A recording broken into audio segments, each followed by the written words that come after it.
Salut mes glissous. Wow. Oh, toi derrière on se connaît pas, il y a du nouveau glissou, bah super, bienvenue nouveau glissou.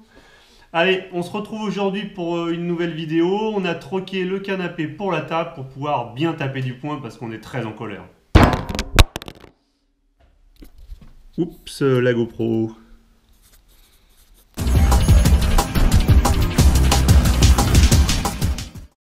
Bon les glissous, pour commencer la vidéo d'aujourd'hui, je tenais à vous remercier pour vos partages, vos likes, vos commentaires, vos messages sur Facebook à propos de la dernière vidéo, Catastrophe.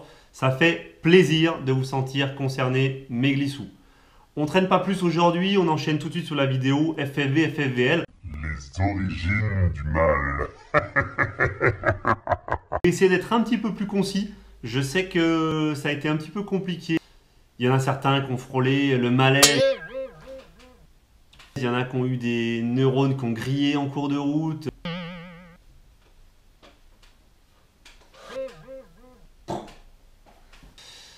Sur la dernière vidéo qui était un petit peu confuse peut-être parce qu'il y avait beaucoup de choses à dire et j'ai essayé de condenser les choses et c'était pas forcément évident. Donc mon glissou, tout ce que je peux te dire c'est que la vidéo d'aujourd'hui je vais essayer de faire plus concis mais elle va quand même être relativement longue. Donc calme, zen, pose-toi.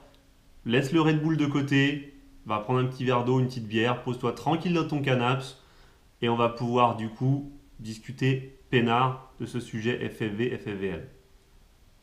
Au glissou là derrière, lâche le portable aussi avec Winguru, c'est pas la peine, il n'y a pas de vent. Tu n'arriveras pas ces temps-ci donc oublie. Allez, éteins-moi ce portable. C'est bien glissou. On va pouvoir commencer. Putain, t'as vu comme il a de l'autorité le mec ? Ça, c'est taper du poing sur la table, tu vois. Ça, c'est s'imposer.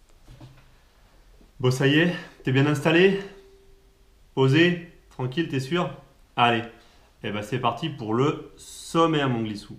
Dans un premier temps, on se fait brièvement un petit résumé des avancées du conflit IKA-VKWC dont on a parlé l'autre jour. Dans un deuxième temps, on se dresse un historique FFV-FFVL, la vidéo que je voulais vous faire initialement. Et puis, dans un troisième temps, et ouais, intro, développement, conclusion. Tu l'as compris, mon glissou, on se fait une petite conclusion. Balèze, le mec. Allez, prêt à te cramer encore quelques neurones ? On est parti.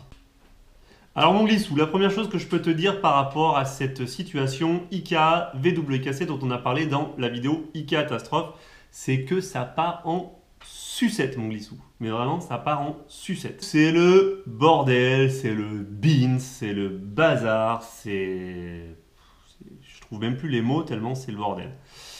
Alors, pour te faire le petit update, tout simplement, voilà, on avait d'un côté l'IKA, de l'autre côté le VKWC, bim, conflit, on discute, on essaie de trouver des solutions. Résultat, depuis la dernière vidéo IKA-Catastrophe, qui date de 48 heures, les négociations ont tourné court, il n'y a plus rien qui va, aucune négociation possible visiblement, malgré la pression du GEKA, rien n'est trouvé, aucune solution n'est trouvée. Du coup, qu'est-ce qui se passe pour l'instant, mon glissou ? Eh bien, si je te prends le freestyle, par exemple, en freestyle, pour l'instant, on est parti pour avoir d'un côté un championnat IKA avec des étapes déjà annoncées. Alors après, on ne sait pas si elles seront validées, mais on a Maroc, on a Égypte avec El Gouna, on a le 4 en France et une quatrième étape. Alors après, voilà, c'est du hypothétique, rien n'est confirmé. De l'autre côté, pas de VKWC pour l'instant, aucune nouvelle, mais par contre, notre IFCO, notre nouvelle fédération dont on parlait l'autre jour, qui apparaît et qui propose elle aussi des compétitions en freestyle. Du coup, par exemple, le championnat d'Europe junior de Saint-Pierre-la-Mer, le championnat d'Europe de Saint-Pierre-la-Mer devient maintenant le championnat du monde IFCO junior de freestyle. On a aussi d'autres épreuves de prévues qui sont peut-être annoncées pour l'instant, enfin ça frémit. Mais voilà, donc visiblement aucune unité de prévue, une disparition probable du VKWC et toujours aucun accord de signé. Du côté de la discipline foil, c'est la même chose, ça part un petit peu dans tous les sens, des propositions de tours, des étapes validées IKA, des étapes gérées par une autre pseudo-fédération de foil qui apparaîtrait. Quant à la vague, c'est toujours le néant depuis la disparition du KSP. la vague est laissée pour compte et pour l'instant, on oublie totalement la compète de vague en kitesurf. Voilà mes glissous, c'est beau le monde de la compète.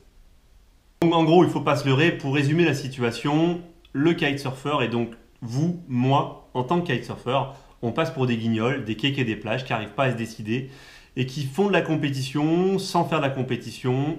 Et voilà, on reste en gros dans le bac à sable, on fait du cerf-volant, point barre. Le chapitre 1 est clos, mon glissou. Venons-en maintenant Aux origines du mal. Ah. bon ouais, en gros, super effet. Les origines du mal, on les voit bien là. En gros, le conflit FFVL-FFV.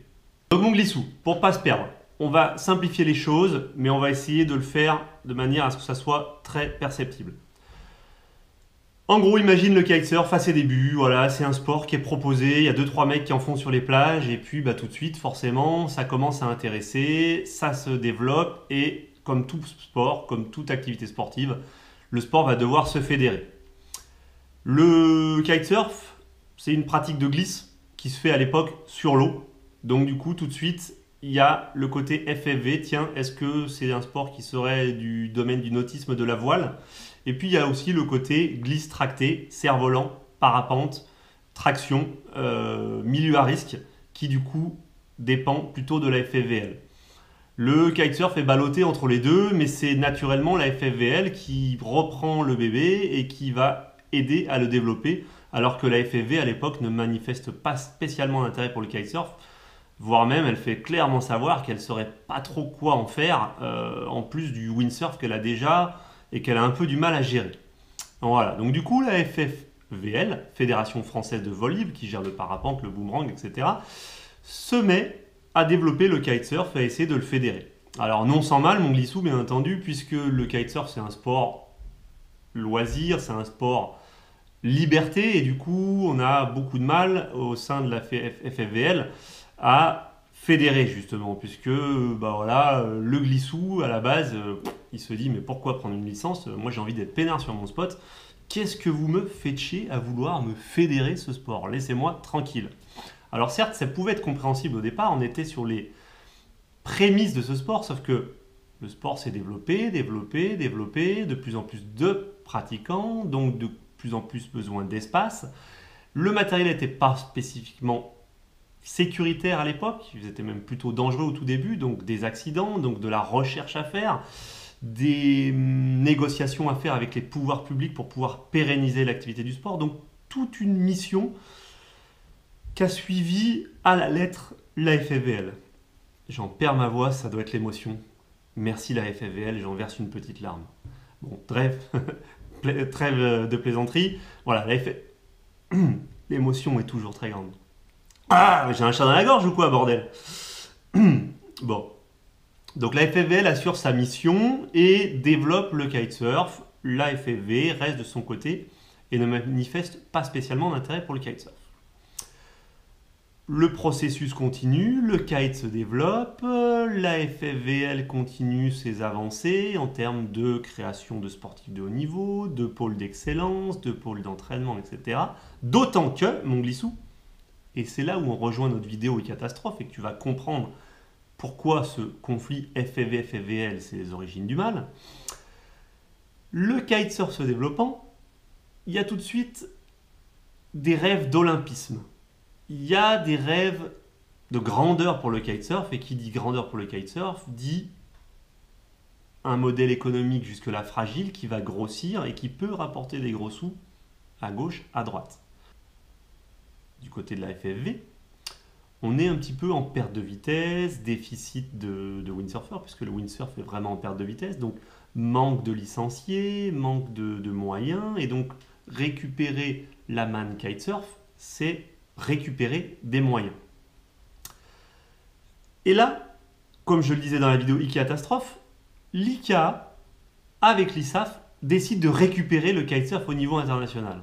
Alors là, c'est l'aubaine pour la FFV qui se dit, bon bah voilà, ce kitesurf qui nous échappe depuis le début, parce qu'il faut savoir que la FFV, tous les 4 ans, demande au niveau du ministère à récupérer la délégation kitesurf. Alors là, quand ils voient que l'ICA s'autoproclame Fédération internationale de kitesurf sous l'égide de l'ISAF et dit voilà, nous on va amener le kite olympique. La FFV se dit mais voilà, c'est exactement ce qu'il nous fallait. Au niveau international, on va avoir un soutien, donc on va essayer de récupérer le kitesurf. Et c'est là où ça part en complète sucette l'année passée, les Glissous, avec les fameux blocages dont je vous parlais. Au-delà du fait que la FFV continue de demander la délégation, au-delà du fait que la FFV se fait de plus en plus insistante pour récupérer le kitesurf, ils vont carrément rentrer dans un processus de blocage des compétitions. Voilà. Tu as bien compris, mon Glissou. Un blocage des compétitions. Ça y est, mon Glissou, ça commence déjà à surchauffer.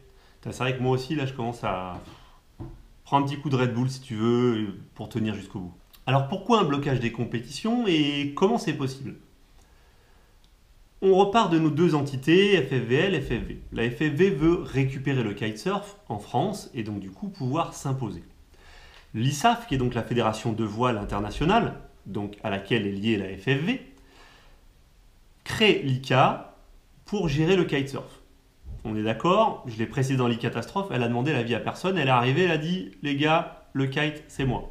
Bon, voilà, donc au-delà du fait qu'elle n'est pas du tout légitime, elle est surtout raccrochée à l'ISAF, avec laquelle la FFV entrevoit des possibilités. La loi fait qu'il y a un petit encart, le 89.1, qui dit que pour pouvoir organiser une compétition sur le territoire français, il faut que... Alors, pardon, téléphone. Allô? Allô? Bonjour, oui, c'est moi. Rien, bonne journée, au revoir.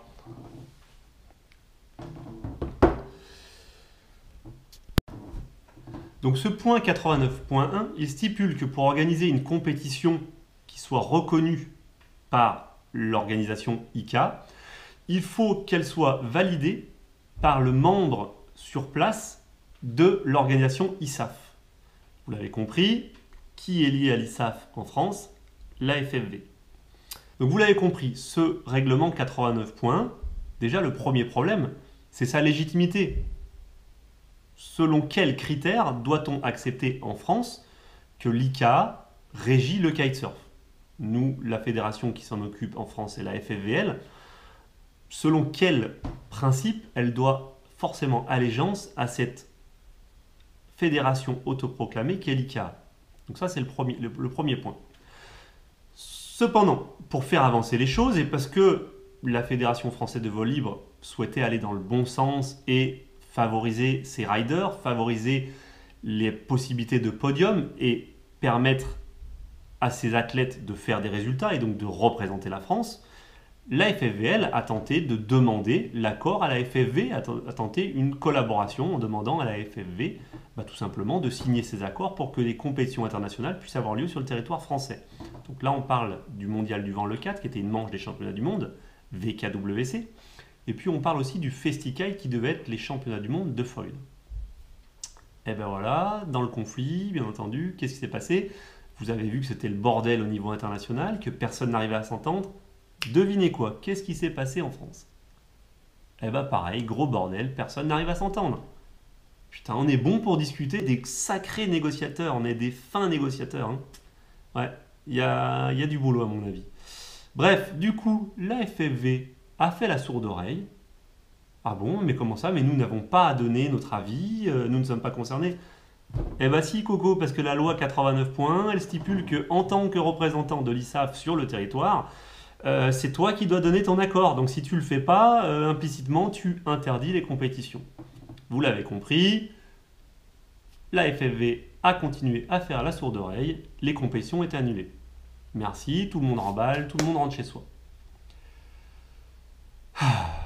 Ça les empêche pas, malgré le fait qu'ils aient tout simplement barré les compétiteurs kitesurf. Donc c'est vraiment faire preuve de manque de reconnaissance et de manque de discernement complet. Ça les empêche pas de continuer à réclamer la délégation au niveau national. Donc la délégation est accordée à la FFV jusqu'en 2016, mais la FFV, elle est déjà au taquet pour la nouvelle attribution à partir de 2016, et ils sont déjà dans les rangs. Voilà. Alors après, est-ce qu'on veut une fédération qui a ce type de comportement? À vous de voir. Et c'est là où on arrive à la conclusion, mes glissous. Mon glissou, là je suis un fou et je vais taper du poing sur la table. Oups, la GoPro.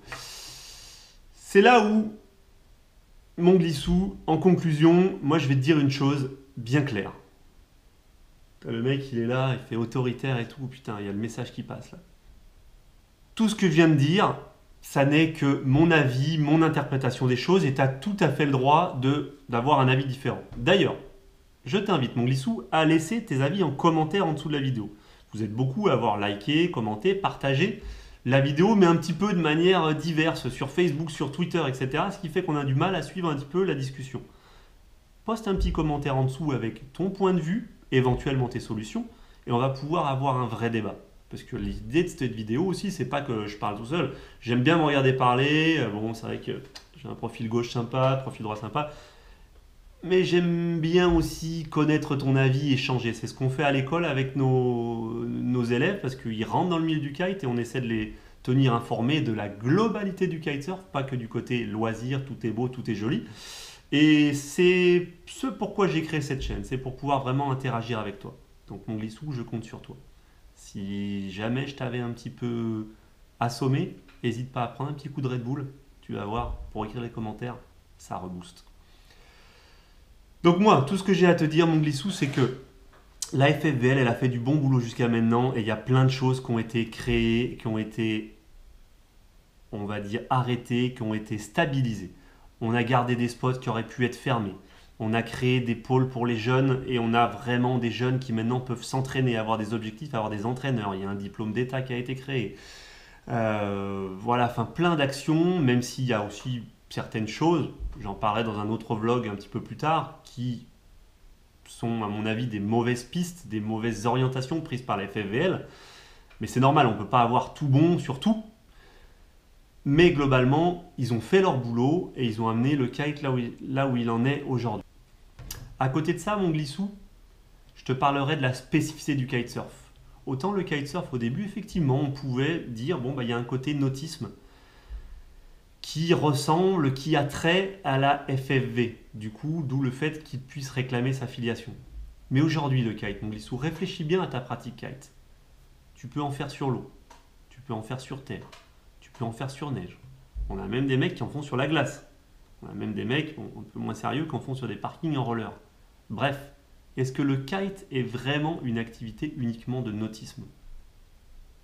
Là, mon glissou, c'est là où, à mon avis, un deuxième gros point va à la FFVL. Voilà, bah écoute, mon glissou, je t'ai donné mon avis, tu connais la situation. Ce que je peux te dire, c'est que plus tu es actif, que tu sois rider, compétiteur, rider, occasionnel, débutant, simple amoureux du kitesurf, ton avis pèse dans la balance. Voilà, c'était le mot de la fin, mon glissou. Je pars ce soir en direction de l'ISPO à Munich pour une petite semaine. Je ferai 2-3 stops snow kite sur le chemin. On se retrouve donc vendredi pour une vidéo qui sera, à mon avis, à la neige. Et puis, dès dimanche, des vlogs à propos de l'ISPO. Je vous présenterai toutes les nouveautés kitesurf, bien entendu, mais aussi glisse au sens large. Allez, comme ils disent nos amis les Allemands, tchuss les glissous!